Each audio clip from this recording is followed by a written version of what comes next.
So, welcome to the first chapter of the National Service Training Program 1 or your NSTP 1. So, this chapter is entitled the NSTP Law.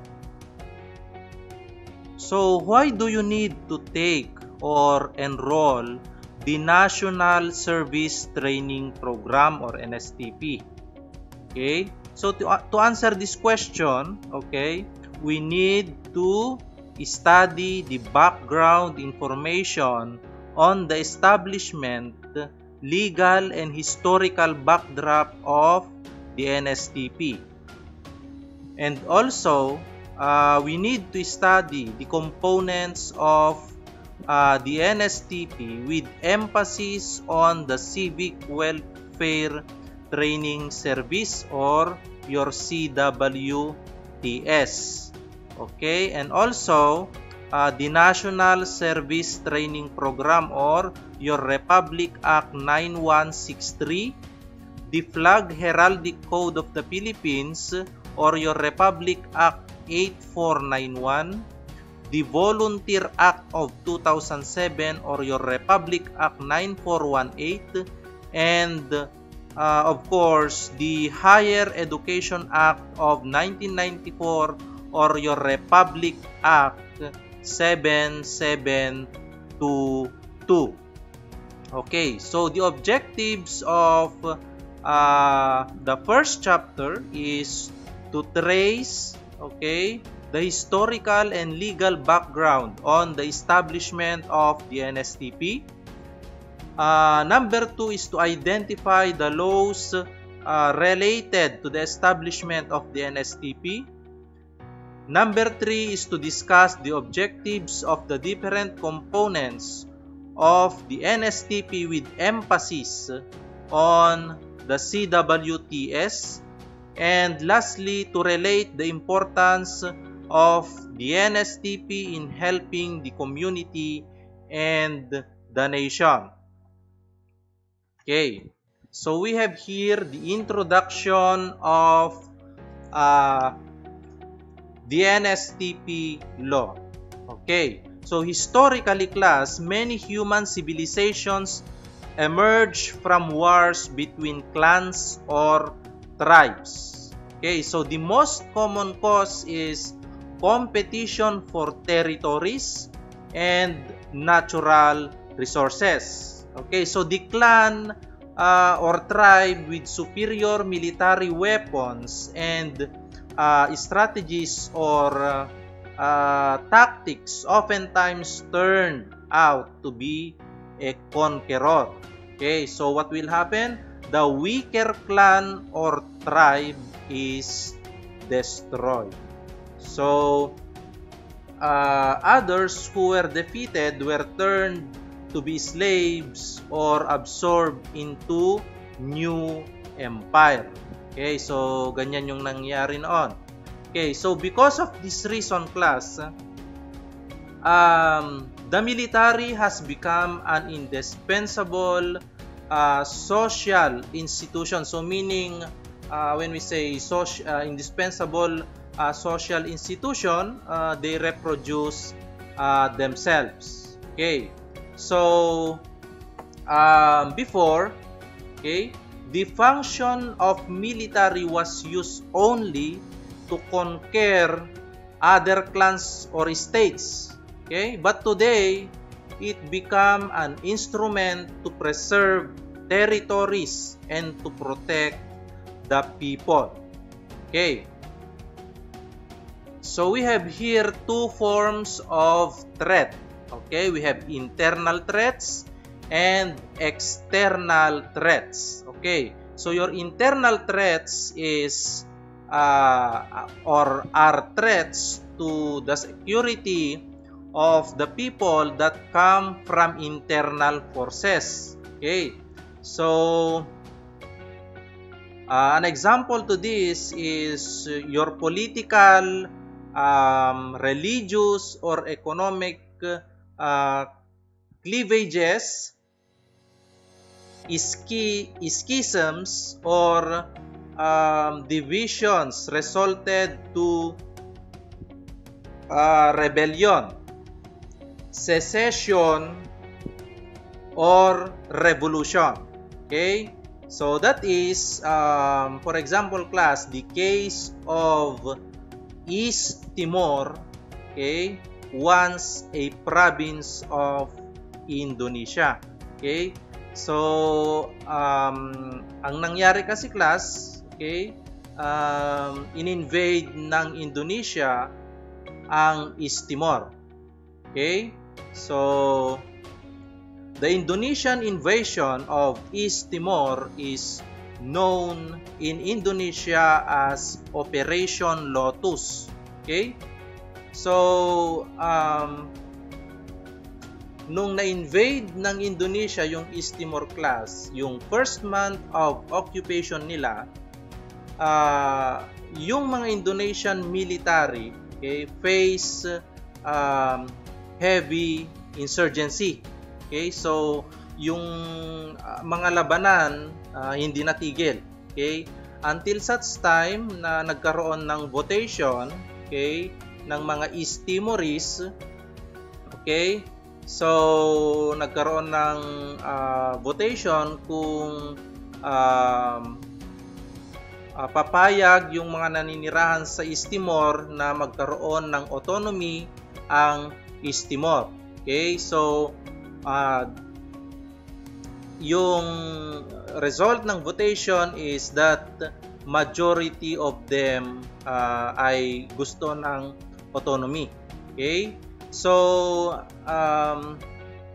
East Timor achieved independence on May 20, 2002. Okay, so that is an example of internal threats. Okay. Next is your external threats. Okay, so these are threats to the security of a nation and its people that come from outside forces. Okay, so the example of this one is the desire of nations to own outside their territorial boundaries. Okay, so an example again of this one is the case of China claiming the Scarborough Shoal and Spratly Islands. Okay, so that is an example of external threats. Now, the right of every country to protect its people against external and internal threats or aggression is a principle guaranteed by the United Nations and approved by other countries. Okay, so now every politically civilized state or country has the unquestionable right to use the military force to protect its territory against aggression. Okay, so however, class, all possible peaceful means must be used first, okay, before resorting to war. Okay, so this is equivalent to self-defense or self-preservation. Okay, so we have here the United Nations, okay, principle on self-preservation is also expressed in the constitutions of different countries. Okay, so in the Philippines, Article 2, Section 3 of the 1987 Constitution states that civilian authority is at all times supreme over the military. The armed forces of the Philippines is the protector of the people and the state. Its goal is to secure the sovereignty of the state and the integrity of the national territory. Okay, So, the responsibility class of protecting the country is not the exclusive responsibility of the Philippine AFP and the government. The people are likewise needed in protecting and in the preservation of the country's territory. Okay, so this is the reason for the establishment of the Reserve Officers Training Corps, okay, to train and prepare the Filipino citizens in protecting the country. Okay, so let us proceed to the relevance of military training. Okay, so what is the relevance of military training class? Okay, so the Philippines now face new threats. Okay, that is both international and national.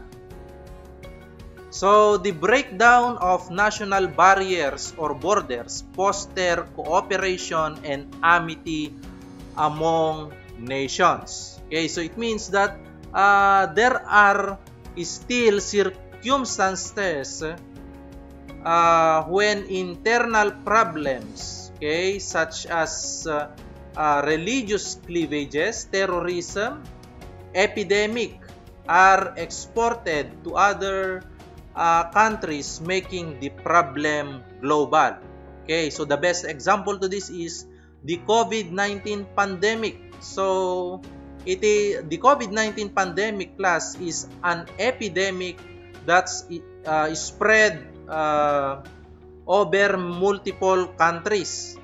Okay, so these problems more often than not entail military intervention and or active participation of the people or citizens. Hence, the relevance of the revised ROTC or the establishment of the National Service Training Program.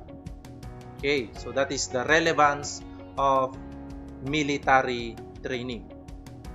Now, let us proceed to the historico-legal background of your NSTP. Now, the historical word here is the Spanish word for historical. Okay? So, historical origin of the establishment of the NSTP that led to the enactment of Republic Act number 9163, otherwise known as the NSTP law. Okay, so we need to study this too, yeah, to fully understand the historical legal background of the National Service Training Program. So first is the evolution of NSTP from ROTC. Next is the constitutional provisions. Okay, so first is the evolution from ROTC. Okay, so we have the Spanish colonization. Okay, so there is an establishment of the Philippine Revolutionary Government in the Tejeros Convention. So, if you try to recall your history, okay, so the Tejeros Convention was the meeting held on March 22, 1897 between the Magdiwang and Magdalo factions of the Katipunan at San Francisco de Malabon. Now, it is now the General Trias in Cavite. Okay? So, these are the first presidential and vice presidential elections in Philippine history. Although only the Katipuneros, okay, so Katipuneros are members of the Katipunan, were able to take part and not the general populace. Okay, so that is your Tejeros Convention. Now, some argue that ROTC started in 1912 when military action started in the University of the Philippines. Okay? On the other hand, the late Senator Blas Ople said that it was Colonel Ike Eisenhower, then a staff of General Douglas MacArthur, who drafted Commonwealth Act No. 1, otherwise known as the National Defense Act, signed by Manuel L. Quezon on December 23, 1935. Okay, so according to the Commonwealth Act No. 1, the Philippine Army should be designed as a citizen army. Okay, so Filipino youth at the age of 18 were supposed to be the subject to military training. That is according to Ople. As a result, okay, the military training became a compulsory for male college students before graduation. Okay, so that is the evolution of your NSTP from ROTC. Okay, so let us proceed to the constitutional provisions, okay, of your NSTP. Okay, so we have here the Presidential Decree number 1706, or otherwise known as the National Service Law. Okay, so the Presidential Decree number 1706, okay, has three main programs. Okay, namely, we have Military Training Service, or your MST, the Civic Welfare Service, or your CWS, and the Law Enforcement Service, or LES. Okay, so during the time of the late President Ferdinand E. Marcos, okay, Presidential Decree 1706, otherwise known as the National Service Law, was issued. Okay, so Section 2 of the Presidential Decree number 1706 states that national service shall be obligatory for all citizens of the Philippines. As used in this decree, national service shall consist of three main programs, namely Civic Welfare Service, Law Enforcement, and Military Service. Okay, so it means, class, that each citizen shall render national service in any of the three main programs. Okay, so let us proceed to the enactment of the Republic Act 7077. Okay, so enactment means making something into law. Okay, so that is enactment. So on September 17, 1991, Congress passed Republic Act number 7077, otherwise known as the Citizen Armed Forces Reservist Act. Okay, so under this law, Okay, graduates of ROTC basic and advanced courses were considered reservists or citizen soldiers. Okay, so meaning they can tap you when there is a threat to national security. Okay, so that is your reservist. Okay, so Section 38 of the Republic Act number 7077 provided that students in colleges, universities, and similar institutions were required to enroll in the ROTC program.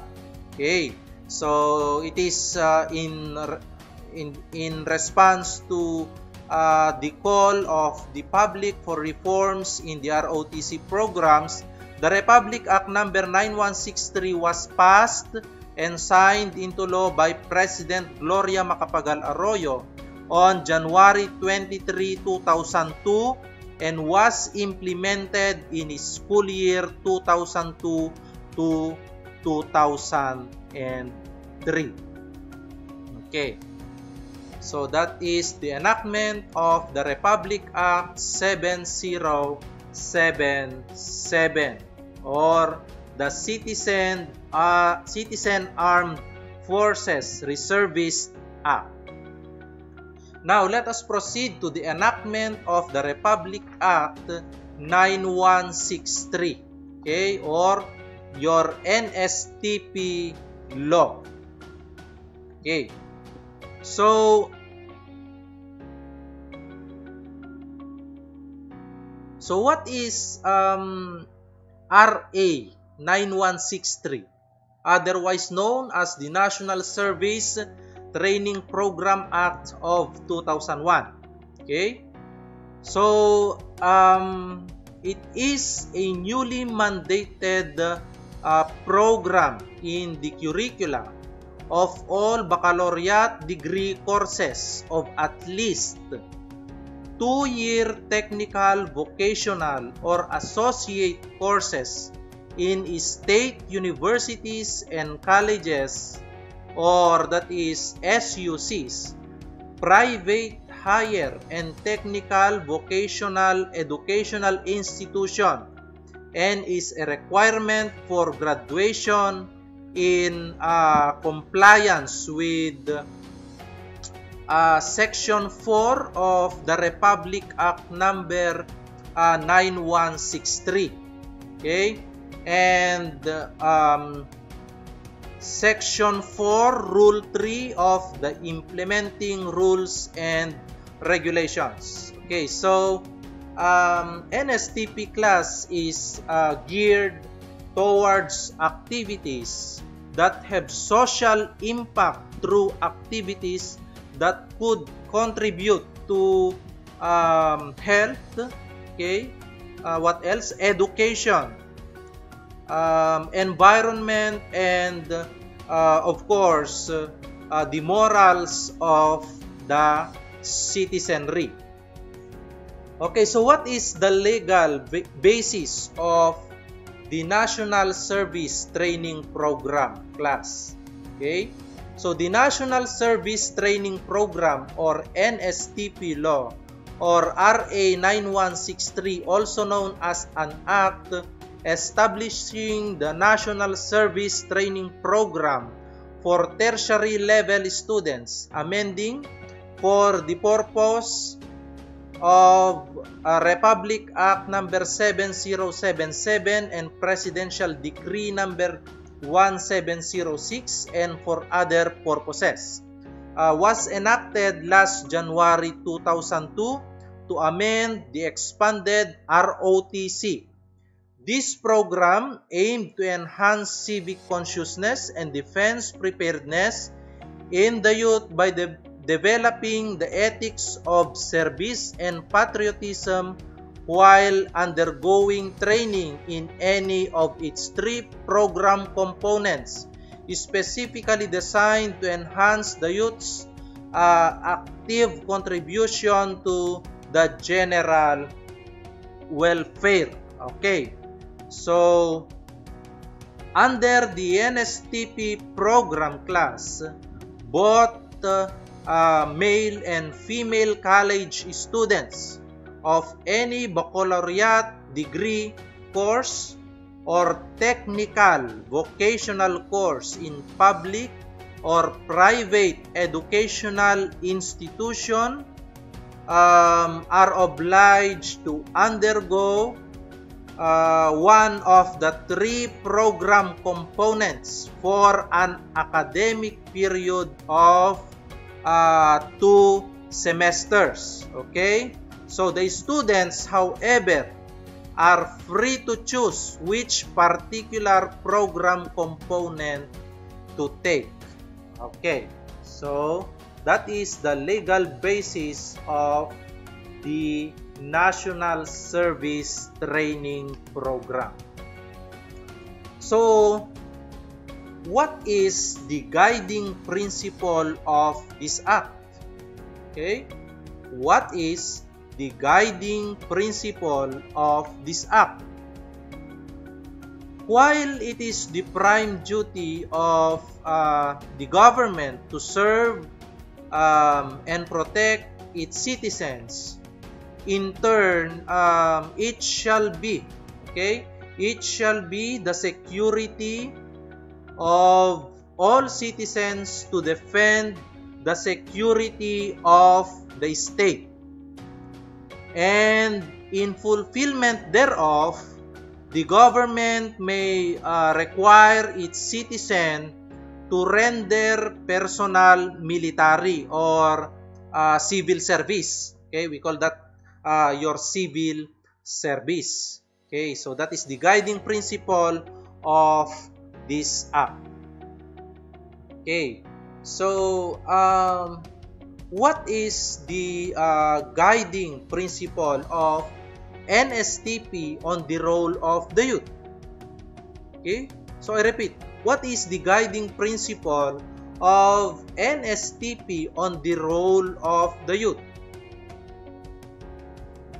In recognition of the vital role of the youth in nation building, the state shall promote civic consciousness among them and shall develop their physical, moral, spiritual, intellectual, and of course their social well-being.